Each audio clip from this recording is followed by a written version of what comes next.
어제보다 더 건강한 오늘을 위해 TV 건강 속으로 양정희입니다. 요즘 현대인들은 무릎 통증을 많이 겪고 있다고 합니다. 일단 통증이 발생하면 일상생활에 많은 영향을 끼치게 되죠. 그리고 나이가 들어가면서 무릎 통증이 발생한다면 퇴행성 관절염을 의심해봐야 하는데요.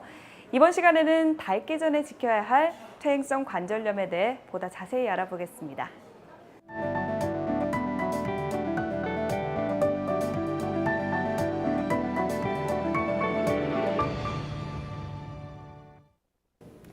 TV 건강 속으로 이번 시간에는 진주 고려병원 박철희 부장님과 함께하겠습니다. 선생님 안녕하십니까? 안녕하십니까? 예, 반갑습니다. 오늘 퇴행성 관절염에 대해서 알아볼 겁니다. 그런데 아무래도 퇴행성 관절염을 알아보기에 앞서서 관절의 역할과 기능에 대해서 설명을 해주시면 좋을 것 같아요. 어떤 것들이 있을까요? 관절이라고 하는 것은 뼈와 뼈를 서로 연결해주는 마디 부분을 말을 하는 거고요. 관절은 주로 뼈의 움직임을 가능하게 하는 가동 관절, 네. 즉 무릎이나 팔꿈치 관절, 고관절 같은 윤활 관절이 있을 수가 있고, 허리뼈의 척추 관절이라던가 골반 부위의 치골결합과 같은 연골 관절, 그리고 발목 부위에 뼈와 뼈를 연결해주는 역할을 하는 섬유 관절 등이 있습니다. 그러니까 뼈랑 뼈 사이에는 항상 관절이 존재를 한다는 거죠. 예. 네. 그럼 오늘 주제가 퇴행성 관절염인데요. 네. 퇴행성 관절염은 어떤 건가요? 퇴행성 관절은 관절을 보호하는, 뼈를 보호하고 있는 역할을 하는 연골 조직이 오랜 기간의 점진적인 손상이나 퇴행성 변화로 인해서 손상을 입고, 네네. 그걸로 인해서 뼈와 인대, 관절을 이루고 있는 뼈와 인대가 손상이 돼서 생겨지는 관절 부위의 염증성 질환이라고 할 수가 있습니다. 말만 들으면 사실 퇴행성이라는 게 사실 나이가 들면서 네. 진행이 된다라는 걸로 알고 있거든요. 네. 원인이 맞습니까? 일단은 퇴행성이라고 해서 노화를 가장 큰 원인이라고 생각할 수도 있는데요. 네네. 그것뿐만 아니라 다른 여러 가지 원인이 있을 수가 있습니다. 가장 큰 원인으로 생각하는 건 노화라고 볼 수가 있죠. 우리가 오랜 세월을 살아가면서 조금씩 손상이 누적되어서 우리 연골이 파괴가 되고, 네네. 그로 인해서 관절을 이루고 있는 인대나 뼈가 손상이 되는 게 첫 번째 원인이 될 수가 있고요. 일차성이라고 해서 그런 원인이 되는 것이 개인적인 특성들, 그러니까 성별, 네. 나이, 그리고 자기의 활동 능력, 체력, 그리고 비만과 같은 경우가 네. 있고요. 2차성이라고 해서 관절에 손상을 줄 수 있는 외력들, 그러니까 골절이나 질환, 네네. 특히 골절, 인대 파열, 그리고 세균성 감염 이런 것들로 인해서 2차성으로 퇴행성 관절이 옵니다. 네, 저희가 오늘은 퇴행성 관절염에 대해서 자세하게 알아볼 텐데요. 사실 이전에 류마티스 관절염을 몇 번 다룬 적이 있었어요. 이 둘의 좀 차이가 있는 건가요? 예. 또 퇴행성 관절염은 앞서 말씀드렸다시피 노화와 관련이 있다고 볼 수가 있는데요. 네네. 류마티스 관절염 같은 경우는 다발성 관절염을 특징으로 하는 전신성 염증 질환으로 자가 면역 질환이라고 합니다. 그러니까 퇴행성 관절 같은 경우는 연골 손상으로 인해서 그 손상으로 인한 염증이 진행이 돼서 뼈와 인대가 망가지는 질환이라고 한다면, 네네. 류마티스 관절염 같은 경우는 관절을 싸고 있는 활액막에서 염증이 발생을 하여서 그것으로 인해 뼈와 인대 손상, 관절의 변형을 일으키는 질환이라고 볼 수가 있습니다. 그럼 저희가 이 염증이 생기고 했을 때 증상이 또 나타나잖아요. 그게 겉으로 본인이 어떤 증상이 나타났을 때 이게 관절염이구나라고 느낄 수가 있는 거예요?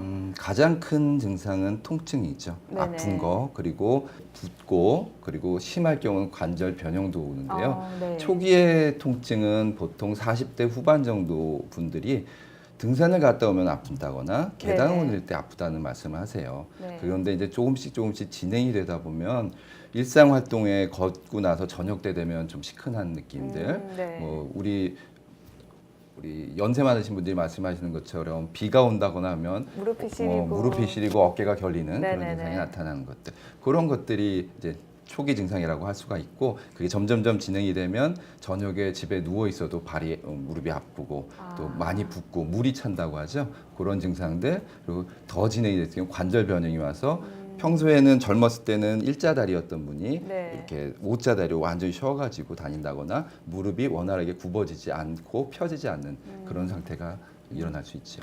사실 저희는 뭐 나이가 좀 들어서 그냥 뭐 비 올 것 같으니까 무릎이 아프구나라고 생각하고 그냥 간과할 수도 있는데 그런 조그만 통증이라도 온다면 일단은 의심을 하고 병원을 내원해서 진료를 좀 받아봐야 되겠네요. 예. 네, 알겠습니다. 자, 그럼 퇴행성 관절염이 어떻게 진행이 되는지에 대해서 한번 알아보겠습니다. 증상까지 알아봤고요. 저희가 그 진행 단계에 대해서 좀 궁금하거든요. 천천히 이제 앞선 어떤 초기부터 중기 그리고 말기까지 좀 알려주시면 좋을 것 네. 같습니다. 어떤 것들이 있나요? 자, 우리 진료실에서는 주로 이제 퇴행성 관절염의 진행 단계를 KL 그레이드라고 해서 관절 연골을 엑스레이로 찍었을 때 관절 연골 손상의 정도를 우리의 치료의 지표로 삼는 기준이 있습니다. 네네. 그래서 이 화면에 보시다시피 네. 퇴행성 관절의 1단계, 네. 2단계, 3단계, 4단계라고 합니다. 1단계는 초기 단계로서 관절 연골의 손상이 미미하지만 통증이 나타나는 간헐적으로 나타나는 단계를 얘기하고 2단계 같은 경우는 통증도 있고 연골의 손상이 어느 정도 뚜렷해지면서 골극의 변화가 나타나는 시기를 네네. 말하고 3단계에서는 엑스레이상에서 골극의 변화라던가 연골의 손상이 상당히 뚜렷해지면서 심한 통증을 호소하기 시작하게 되는 단계를 얘기하고요. 4단계는 보시다시피 연골의 손상이 상당히 심하고 그다음에 골극의 변화가 심해서 관절 변형이 마지막으로 최종 단계까지 이루어진 상태를 말합니다. 다시 엑스레이와 그 관절 내시경 사진을 보고 말씀드리겠습니다. 네. 엑스레이상에서 정상인 관절은 관절면이 깨끗하고 골극이 하나도 안 보이는 정상 관절이라고 볼 수 있습니다. 네, 지금 화면에 보고 있는 게 지금 정상 관절이고요. 예. 네. 내시경상으로는 또 하얀색의 반짝반짝 윤이 나는 연골로 덮여 있으면서 그 사이에는 연골판이라고 하는 물렁 연골이 존재하는 이런 형태를 띠고 있습니다. 네. 자, 일기일 경우는 환자분의 증상은 별로 뚜렷하지 않습니다. 엑스레이상에서 보시다시피 정상 관절과 큰 차이는 없어 보입니다. 네. 하지만 관절 내시경으로 봤을 때는 연골 손상이 미미하게 나타나면서 그러니까 연골 표면에 스크래치가 난 정도의 손상이 보일 수 있습니다. 이때는 환자분이 좀 운동을 한다거나 등산 같은 것을 했을 때 통증이 나타나는 때를 말할 수 있습니다. 지금 보시는 화면이 그 간단한 운동을 했음에도 불구하고 통증이 나타났을 때 그러면 일기라고 생각을 하면 되는 거네요. 네. 네. 2기의 경우는 골극의 생성이나 연골 손상이 나타나기 시작하면서 네. 관절 간격이 조금씩 협소해지는 단계를 말을 하고요. 관절 내시경으로 보았을 때는 연골의 손상이 조금 더 진행이 된 상태를 2기라고 할 수 있습니다. 지금 그 화면에서도 보이지만 저게 지금 관절과 관절 사이에 공간이 좀 좁아진 예. 형태인 거죠. 네. 3단계로 갔을 경우는 연골의 손상과 골극이 뚜렷하게 나타나면서 관절 공간이 2분의 1 이하로 협소화되게 되어 있습니다. 내시경상으로 봤을 때는 관절의 연골화 골도 보일 뿐더러 관절 연골의 마모가 상당히 심한 상태를 확인할 수 있습니다. 네.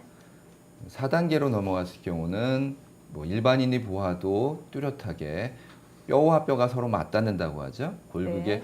연골 손상과 함께 골극이 아주 심하게 변형이 되어 있고요. 내시경상이나 직접 보았을 때 이렇게 심한 연골 파괴가 일어난 상태를 4단계, 말기 단계라고 할 수 있겠습니다. 그림에서 보시다시피 네. 관절염이 진행 단계에서는 일자다리였던 무릎이 점점 진행이 되면서 말기에 가면 심한 관절 변형을 일으켜서 O자 다리로 변형이 된 걸 볼 수 있습니다. 아, 이게 지금 초기에는 정말 화면으로 보니까 일자다리였다가 말기로 갈수록 아예 관절이 변형이 돼버렸네요. 예. 네. 이게 눈으로도 확연하게 보이기 때문에 환자분들께서는 적절한 좀 치료가 필요할 것 같아요. 예. 이게 뭐 단계별로 치료가 가능한 건지 아니면 전반적으로는 어떤 치료를 저희가 해보면 좋을까요? 예. 치료는 크게 보존적 치료와 수술적 치료가 있겠습니다. 보존적 치료라고 하면 일단 더 망가지지 않게 네. 내 삶의 어떤 방법들, 그러니까 잘못된 자세라던가 과한 노동에 의해서 내 관절이 손상을 입는 거니까 그것들을 막기 위한 생활 습관의 개선이 필요하겠고요. 네네. 또한 비만 역시 피해야 될 요인입니다. 네, 그럼 관절을 좀 치료를 하려면 여러 가지 뭐 방법이 있을 텐데 아까 말씀하셨죠 운동 치료법이 있더라고요. 어떤 네. 운동을 하면 될까요? 관절 주변의 근육과 인대를 강화할 수 있는 운동이 적합한 운동이라고 볼 수 있습니다. 운동을 통해서 나의 관절 주변을 강화시키면 연골 손상을 조금 더 늦출 수가 있습니다. 네. 그런 운동으로는 우리가 이제 흔히들 얘기하는 걷기나 달리기 같은 경우는 오히려 더 해가 될 수 있습니다. 네네. 특히 비만이 있으신 분은 그만큼 내 체중으로 무릎에 연골을 손상을 줄 수가 있기 때문에 체중 부하가 되지 않는 운동, 수영이라던가 아쿠아로빅, 물속에서 할 수 있는 그리고 실내 자전거 같은 체중 부하가 덜 되는 운동을 권장해 드릴 수 있습니다. 네. 자, 그럼 운동을 꾸준하게 뭐 하는 것도 중요하지만 그래도 이게 방법이 뭐 선생님 주사라도 좀 주세요라고 했을 때는 네. 어떤 치료가 가능할까요? 진료실에서 많은 분들이 오시면요, 제일 말씀을 많이 하는 게 수술은 하기 싫다고 말합니다. 맞아요. 그러면서 잘 낫게 약을 잘 써달라고 합니다. 네네. 하지만 의사는요, 약을 만든 사람이 아니죠. 약은 제약회사에서 만들고 네. 그거를 저희가 처방을 할 수 있는 능력만 있는 거죠. 네네. 그렇기 때문에 어떠한 약제도 현재까지 관절염을 예방한다거나 완치를 시킬 수 있는 방법은 없습니다. 단지 증상을 좋게 하고 염증을 개선함으로써 편하게 지낼 수 있게끔 해드리는 거죠. 그런 약물들을 저희가 보통 처방을 하는데요. 그런 약을 비스테로이드성 소염제라고 하죠. 네네. 스테로이드라고 하는 염증을 없애는 가장 강력한 약제가 있는데 그 약물은 부작용이 많다기 때문에 그거하고 비슷한 효과를 내게끔 염증 작용을 하면서 스테로이드는 아니다. 그래서 비스테로이드성 소염제라고 합니다. 네. 특히 이런 소염제는 염증 작용을 막아주면서 통증을 경감시키고 관절 기능을 개선시켜준다고 그래서 일반적으로 우리가 알고 있는 진통제랑은 다른 겁니다.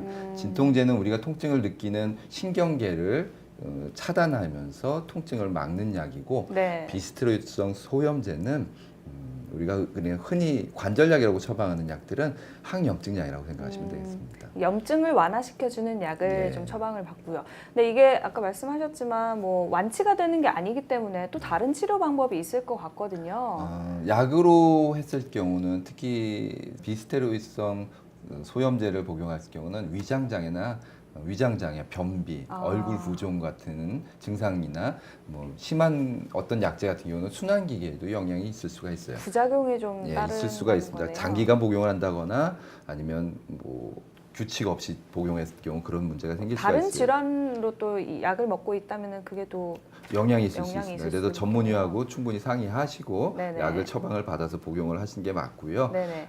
그런 약들을 복용을 했을 때 이제 속쓰림이 발생했다거나 변비가 발생했다고 해서 약을 복용하기를 원하지 않으신 분들한테는 직접적인 관절 내 주사요법으로 주사요법도 생각해 볼 수가 있습니다. 대표적인 게 이제 우리가 흔히 연골 주사라고 할 수 있는 히알루론산이라는 게 있고요. 네. 작년 11월, 그러니까 2017년 11월에 발매된 유전자 치료 주사라는 게 있습니다. 그런 방법이 있죠. 그러면 주사요법에 대해서 조금 더 자세하게 알아보겠습니다. 선생님, 저희 PPT 화면을 보면서 조금 설명을 해주시면 좋을 것 같아요. 연골 주사라고 하는 하이알루로닉 액시드라고 하는 것은요, 네. 인체에 자연적으로 존재하는 물질로서 활액이나 안구나 피부, 연골 등에 존재합니다. 이것이 하는 역할은 무릎 관절의 윤활유 역할을 한다고 보면 되겠습니다. 이 윤활액을 우리 제약회사에서 만들어내서 그것을 정제한 것을 우리가 무릎에 직접적으로 주입을 하는 약제를 연골 주사라고 합니다. 네. 이 약제가 우리 무릎 안에 들어가면 항염작용 및 활액의 점도, 그러니까 관절액의 점도를 높여주어서 관절을 보호해주는 역할을 하게 됩니다. 네. 또 하나는 1년 전에 발매된 유전자 주사 치료라는 게 있습니다. 동종 연골 유래 연골세포 1350만 개랑 TGF 베타 유전자 도입 잘못된 동종연골 연골세포 450만 개를 두 가지 혼합하여서 관절 내에 주사함으로써 관절염의 증상을 완화시키고 기능을 개선할 수 있는 약제입니다. 발매된 지 1년밖에 안 됐고 오랜 기간의 그 비용 때문에 연구 개발비 때문에 고가여서 아직까지 그게 많이 활용되고 있지 않다는 게 좀 안타까운 일입니다. 네. 네, 저희가 유전자 치료 방법 그리고 약물 치료까지 알아봤습니다. 하지만 선생님 이래도 너무 아파요라고 또 증상이 또 악화될 수도 있잖아요. 네. 이 약물 치료만 계속 하다 보면 그랬을 경우에 최종적으로 저희가 선택할 수 있는 건 사실 수술밖에 없거든요. 그렇죠. 근데 수술이 겁이 난다 하시는 분들을 위해서 조금 더 쉽게 이러면 좋겠습니다라고 설명을 해주시면 좋을 것 같아요. 약물이라던가 주사 치료 그리고 보존적인 치료 여러 가지 방법들에도 불구하고 증상이 지속되어서 삶의 질이 떨어지는 경우 네. 그리고 관절 기능이 제한이 있는 경우는 수술적인 치료를 고려해야 됩니다. 우리가 보통 수술적인 치료를 이렇게 말씀을 드렸을 때 환자분들이 상당히 겁을 많이 먹고 네. 두려워합니다. 그래서 그런 것들에 대해서 제가 좀 설명을 드리도록 하겠습니다. 일단은 가장 그 보편적인 게 관절 내시경 수술이라고 할 수 있습니다. 네. 관절 내시경 수술은 우리가 진료실에서 환자의 증상과 이학적 검사를 통해서 증상을 들어보고 만져보고 MRI 검사, 엑스레이를 통해서 이 환자분의 연골 상태나 인대 그리고 반월산 연골판이라고 하는 것들에 이상이 있는지 없는지를 체크한 후에 수술실에서 내시경을 집어넣어서 무릎 안에 이상을 확인하고 고쳐주는 간단한 방법입니다. 네.